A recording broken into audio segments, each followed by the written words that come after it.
الشيطان الرجيم بسم الله الرحمن الرحيم ولكل أمة جعلنا منسكا ليذكروا اسم الله على ما رزقهم من بهيمة الأنعام فإلهكم إله واحد فله أسلموا وبشر المخبتين الذين إذا ذكر الله وجلت قلوبهم والصابرين على ما أصابهم والمقيم الصلاة ومما رزقناهم ينفقون۔ اور ہر امت کے لیے ہم نے قربانی کا طریقہ مقرر کر دیا ہے تاکہ وہ لوگ ان جانوروں پر جو اللہ نے ان کو عنایت فرمائے ہیں ذبح کرتے وقت ان پر اللہ کا نام لے۔ پس جان لو کہ قربانی کے طریقے الگ الگ ہونے کے باوجود تمہارا دین ایک ہے اور تم تمام کا معبود صرف ایک اللہ ہے، لہذا اسی کے فرما بردار بن جاؤ۔ اور اے محمد صلی اللہ علیہ وسلم اللہ تبارک و تعالیٰ کے حضور جو لوگ حاضری دینے والے ہیں ان کو خوشخبری سنا دیجیے۔ وہ لوگ کہ جن کے سامنے جب اللہ کا ذکر کیا جاتا ہے تو ان کے دل دہل جاتے ہیں اور جو مصیبتیں ان پر پہنچتی ہے اس پر صبر کرتے ہیں، نمازوں کو قائم کرتے ہیں اور جو ہم نے ان کو رزق دیا ہے اس میں سے اللہ کے راستے میں خرچ کرتے ہیں۔ محترم سامعین کرام، یہ سورۃ الحج ہے، سورۃ الحج سورہ نمبر 22، اور اسی سورت سے ابھی آپ کے سامنے آیت نمبر 34 اور آیت نمبر 35 یہ دو آیات تلاوت بھی کی گئی اور اس کا ترجمہ بھی پیش کیا گیا۔ اس آیت کریمہ ان دونوں آیات کے اندر دراصل اللہ تبارک و تعالیٰ نے مومن بندوں کی پہچان بتلائی ہے اور ساتھ ہی ساتھ یہ بھی بتلایا ہے کہ اللہ تبارک و تعالیٰ ہی تنہا معبود ہے اور ہر طرح کی عبادتیں صرف رب العالمین کے لیے کی جائیں گی۔ اللہ فرماتے ہیں وَلِكُلِّ أُمَّةٍ جَعَلْنَا مَنْسَكًا، ہم نے ہر امت کے لیے قربانی کو مقرر کر دیا ہے، ہر امت کے لیے قربانی کا طریقہ مقرر کر دیا ہے۔ منسک جو ہے یہ نسک سے ہے اور یہ قربانی کے معنی میں آتے ہیں۔ اس کا مطلب یہ ہے کہ ہم نے ہر امت کے لیے قربانی کا طریقہ مقرر کر دیا ہے، یعنی جتنی بھی امتیں اس روئے زمین پر آئی ہیں سبوں کے شریعت کے اندر قربانی جو ہے وہ بالکل ضروری رہا ہے، لیکن قربانی کے طریقے سبھی شریعت کے اندر الگ الگ۔ جو ہمارے شریعت میں قربانی کا طریقہ ہے اس سے ڈیفرنٹ اور اس سے الگ دوسری امتوں کے اندر قربانی کا طریقہ رہا ہے، لیکن قربانی کا طریقہ الگ ہونے کے باوجود شریعت سب کی ایک رہی ہے، سب کا دین ایک رہا ہے، کیونکہ اللہ تبارک و تعالیٰ نے قرآن کریم کے اندر کئی جگہ پر فرمایا ہے کہ جتنے بھی ہم نے رسول بھیجے ہیں سب کی دعوت کا جو اصل نچوڑ تھا وہ یہی کہ ایک اللہ کی عبادت کرو اور اللہ کے علاوہ کسی دوسرے کی عبادت نہ کرو۔ تو یہاں پر اللہ تبارک و تعالیٰ نے فرمایا کہ ہم نے ہر امت کے لیے قربانی کا طریقہ مقرر کر دیا ہے اور مقرر کیا ہے اس طرح سے کہ جو بھی چوپائے جانور ہم نے ان کو دیے ہیں اس کے اوپر وہ اللہ تبارک و تعالیٰ کا نام لے کر کے اس کو ذبح کرے۔ کیا مطلب یہ کہ قربانی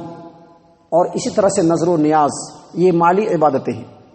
اور عبادت کی تمام قسمیں اللہ تبارک و تعالیٰ کے علاوہ کسی کے لیے نہیں کی جانی چاہیے۔ اور مکہ والے اور اس دور کے مشرکین بھی، چاہے وہ مسلمانوں میں ہی کیوں نہیں ہو، مکہ والے بھی اور اس دور کے مشرکین بھی جانوروں کو غیر اللہ کے نام پر چھوڑتے بھی ہیں اور جانوروں کو درگاہوں پہ اور آستانوں پہ ذبح بھی کرتے ہیں، اور وہ لوگ بھی کرتے تھے۔ اللہ نے فرمایا کہ جب یہ عبادت اللہ تبارک و تعالیٰ کے لیے ہے، جب یہ مالی عبادت ہے اور عبادت کی ہر قسم صرف اللہ تبارک و تعالیٰ کے لیے کی جائے گی تو قربانی بھی صرف اللہ کے لیے کیا جائے گا، جانور بھی صرف اللہ کے لیے ذبح کیا جائے گا۔ مکہ والے جس طرح سے غیر اللہ کے نام پر جانور چھوڑتے تھے یا آستانوں پہ جانور ذبح کرتے تھے، یا ان کے بعد کے زمانے میں جتنے بھی مشرکین ہیں جو اللہ تبارک و تعالیٰ کے علاوہ دوسروں کے لیے قربانی کرتے ہیں، ان کو معلوم ہو جانا چاہیے کہ جتنی بھی امت ہے سب میں قربانی کو ہم نے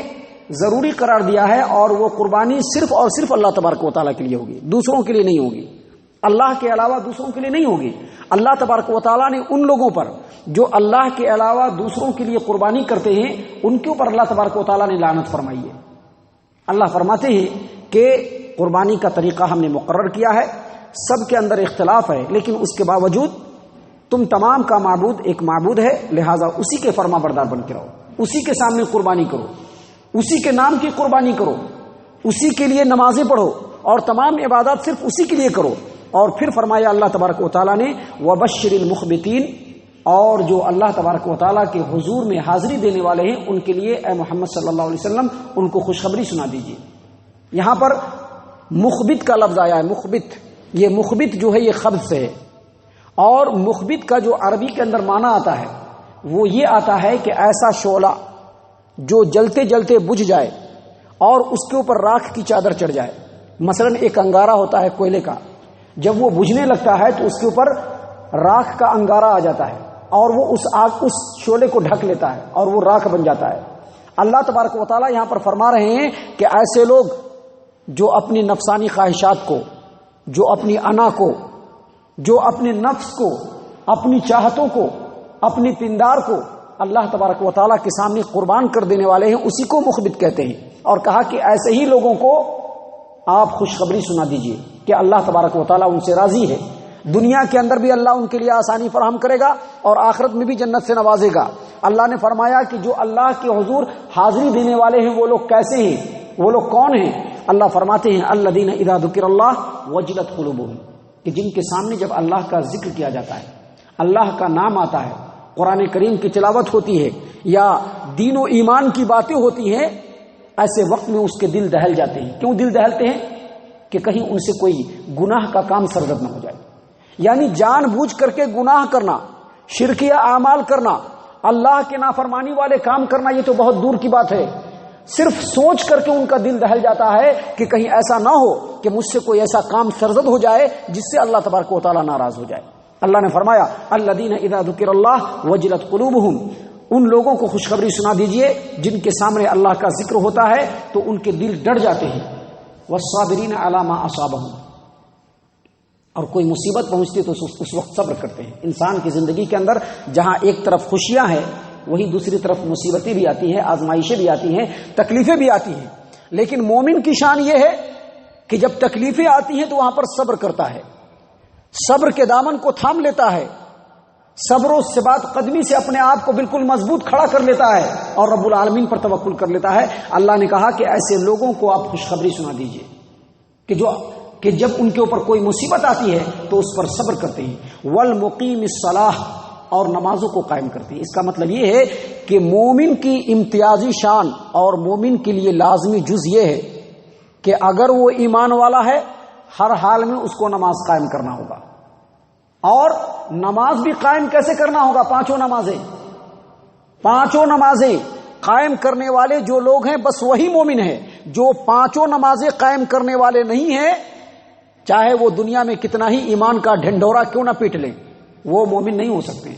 پانچوں نماز قائم کرنا ہوگا۔ یہ پانچوں نمازیں کسی بھی حالت میں معاف نہیں ہیں۔ اللہ تبارک و تعالیٰ کے رسول صلی اللہ علیہ وسلم نے کہا کہ نماز پڑھنا ہے، اگر طاقت ہے تو کھڑ کر کے نماز پڑھو، طاقت ہے تو کھڑ کے نماز پڑھو، اگر کھڑنے کی طاقت نہیں ہے، کھڑے رہ کر کے نماز پڑھنے کی طاقت نہیں ہے تو بیٹھ کر کے نماز پڑھو،